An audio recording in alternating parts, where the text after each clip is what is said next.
Brother, यहाँ पे हमारा माइक खराब हो गया और पब्लिक मीटिंग करना मुश्किल है। जी बिल्कुल ठीक बात है। तो मैंने सोचा कि हम थोड़ा यूपी के बारे में बातचीत कर लें और आप अपना पर्सपेक्टिव हमें बताइए, हम आपको अपना पर्सपेक्टिव बताते हैं, थोड़ी डिस्कशन करते हैं। और ठीक बात है, ठीक बात है। मैं समझता हूँ कि जब माइक खराब हो गया, हम दोनों बात करेंगे, वो रिकॉर्ड होकर के जाएगी तो लोग बेहतर और अच्छा समझेंगे और अच्छा रिजल्ट आएगा। और क्योंकि सोशल मीडिया से वेल कनेक्टेड है तो सब लोगों को जानकारी मिल जाएगी कि हम और आप क्या बोल रहे हैं। यूपी जो 80 सीटें दे रहा है, इसमें 79 सीटें समाजवादी पार्टी, कांग्रेस, इंडिया गठबंधन जीत रहा है। एक जो क्यूटो है उसमें हम और आप लड़ाई में हैं। और इस बार क्यूटो नाम कैसे जापान वाला ही है? ये क्यूटो क्योंकि जो प्रधान सांसद हैं, उन्हें सपना दिखाया था काशी के लोगों को कि दुनिया की सबसे बेहतर सिटी बनेगी क्यूटो। तो क्यूटो बनी नहीं बनी, काशी के लोग ये तय करेंगे और फिर वोट डालेंगे। तो इस बार मन मर्जी नहीं चलनी है, मन की बात नहीं चलेगी, हमारे आपकी बात और 140 करोड़ लोगों की बात और संविधान की बात होगी। और आपने देखा, हम सब ने देखा कि यूपी को नरेंद्र मोदी जी ने बेरोजगारी का सेंटर बना दिया और इतनी बेरोजगारी की है।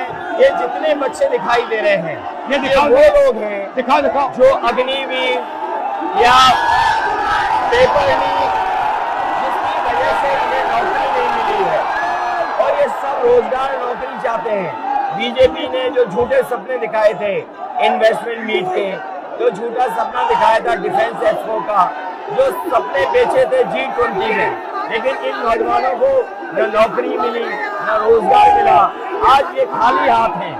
तो इसलिए हमें और आप मिल के, जो आपने कहा, जो इंडिया गठबंधन कह रहा है कि 30 लाख बच्चों को नौकरी दी जाएगी, उस दिशा में हम लोग काम करेंगे। और पहली नौकरी पक्की स्कीम, जिसके माध्यम से हर ग्रेजुएट को नौकरी का अधिकार, बेहतरीन ट्रेनिंग और बैंक अकाउंट में 1 लाख रुपए साल के। आपने नोट किया कि मोदी जी खटाखट बोलने शुरू कर दिए। ये आपके खटाखट के बाद वो रटारट खटाखट कर रहे हैं। अच्छा, आप एक बात बताइए, मुझे क्यूरियोसिटी है, थोड़ा आप अपने पापा के बारे में मुझे बताइए जी। मुलायम सिंह यादव जी के बारे में बताइए। आपने उनसे क्या सीखा? नेताजी और उनके साथ के लोग बिल्कुल जमीनी राजनीति करते रहे। हालांकि नेताजी कुश्ती, पहलवान और गांव के थे। करते हो कुश्ती? नहीं, मैं कुश्ती नहीं कर पाया जीवन में, क्योंकि मैं मिलिट्री स्कूल में चला गया तो कुश्ती नहीं कर पाया। लेकिन नेताजी इसीलिए धरती पुत्र बोले गए कि वो जमीन की बात को समझते थे। धरती पर जो लोग हैं उनकी क्या भावना है, उसको लेकर के वो आगे बढ़ाना चाहते थे।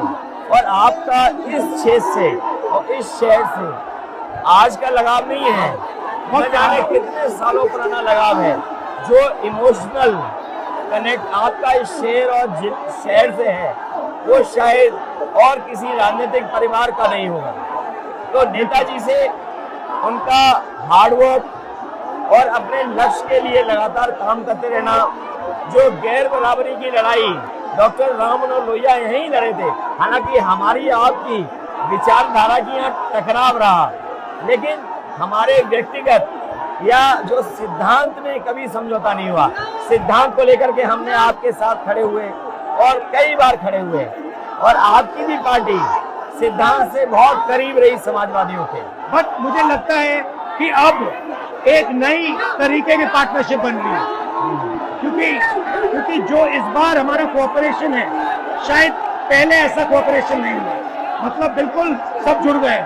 सबसे अच्छा ये है कि जितना उन्होंने कहा 2 लड़कों की जोड़ी, उतना युवा आपसे, हमसे, इंडिया गठबंधन से और जुड़ गया।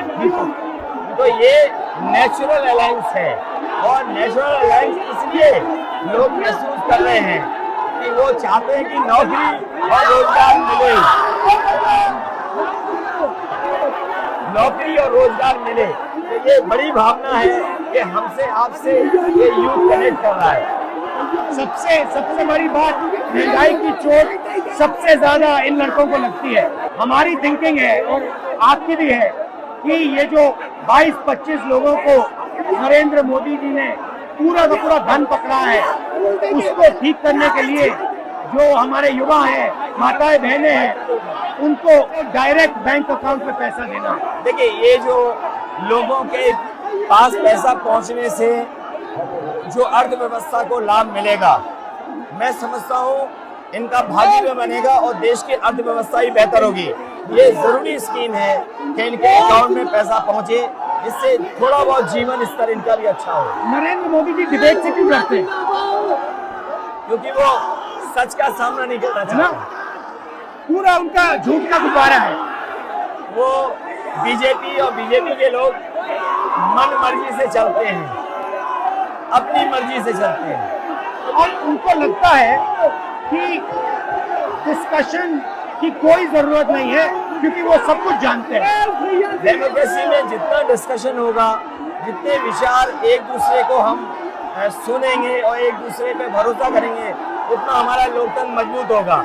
ये बीजेपी के लोगों ने न केवल हमारी जान को खतरा पैदा किया है, बल्कि लोकतंत्र को भी और संविधान को भी खतरा पैदा कर रहे हैं।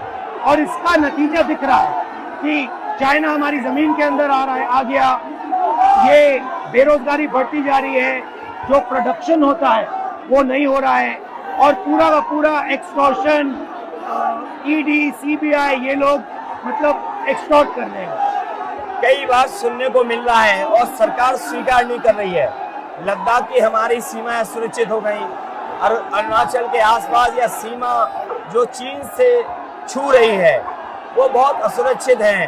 तो चीन से जहां हमारा सीमाओं का खतरा है, वहीं चीन से हमारे बाजार को भी खतरा है। तो कहीं ना कहीं हम लोगों को अपनी मैन्युफैक्चरिंग इकोनॉमी को बढ़ावा देना पड़ेगा। और ये जो स्कीम्स है, पहली नौकरी पक्की और महालक्ष्मी, ये मैन्युफैक्चरिंग सिस्टम को, इकोनॉमिक सिस्टम को जंप स्टार्ट करने के तरीके हैं। ये बहुत अच्छा जंप स्टार्ट होगा। इसको अगर फोकस होकर के आईआईटी, पॉलिटेक्निक, इंजीनियरिंग कॉलेजेस को, इन सबको इकोसिस्टम में ला करके, मैं समझता हूँ युवा नौजवानों को अच्छी नौकरी और रोजगार मिल पाएगा। और हमारा लक्ष्य है कि सब, हर जात को भागीदारी मिले, स्पेस मिले, हर इंस्टीट्यूशन में, बिजनेस में, एजुकेशन के सिस्टम में। तो वो हमारा, हम दोनों का लक्ष्य है। बिल्कुल। और क्योंकि जो बात सभी दल कहते थे, आज इंडिया गठबंधन कांग्रेस भी कह रही है कि सामाजिक न्याय जरूरी है, जाति गणना जरूरी है। देश के लिए ये बड़ी चीज है। जो दुनिया में अमेरिका है, यूरोप है, अपने उन लोगों के लिए जो पीछे छूट जाते हैं, उनके लिए कुछ काम करते हैं। तो हमारा जो देश जाति के आधार पर पिछड़ा है, तो इसको आगे बढ़ाने के लिए ये बड़ी भूमिका होगी इस बार। बहुत अच्छा लगा, अच्छी बहुत अच्छी मीटिंग है। मुझे लगता है कि ये यूनिक मीटिंग है क्या?